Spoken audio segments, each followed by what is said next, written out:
الو، يلا خلاص بقى الموضوع وتعالى كلمني. ايه ده، هو الواد ده ماشي كده ليه؟ لعن ابو الادمان واللي عمل الادمان.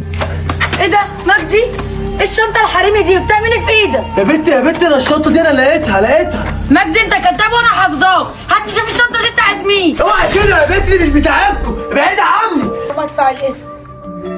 يا لهوي الشنطه فين؟ في ايه يا اما، حد كلمك ولا ايه؟ يا ريت حد يكلمني، ده اخوك المدمن سرقني. ايه سرقك؟ طب عليا النعمه ما اخلي عيل يقف يبيع حاجه هنا. يا لهوي يا لهوي، عيال الاتنين راحوا. يا معلم عايز ايه؟ انا جبت لك شنطه امي وعايز البتاعه اللي انت بتديها لي، مش اما نشوف هتسوى ولا لا. لا تسوى انا يا معلم. حبيبي يا معلم حبيبي. باشا في ايه يا جميله بتجري ورايا كده ليه؟ انا عارفه انك بتدور على مجدي.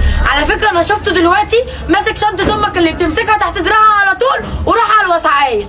خلاص انا فهمت، يبقى كلام امي طلع صح. روح انت روح. يلا بقى يا ابويا عشان نقسم. عناية هروح اسيح دلوقتي، وانت التلت وانا التلتين. لا يا معلم، النص بالنص. نص بالنص يا مجنون انت تصور راسك براسي. الله، شافوهمش هما بيسرقوا، شافوهم هما بيتحاسبوا. انت مين ياض وايه اللي جابك هنا؟ مين ده؟ مش شغلك. دخلت هنا ليه؟ انا اخش اي مكان انا عايزه ومعاك حاجه تخصني. انت شكلك كده ياض بتلعب في عداد عمرك وعايز تتحاسب. والنبي، عشان ما لقيتش حد يحاسبني وانا صغير طلبتها ونقولتها.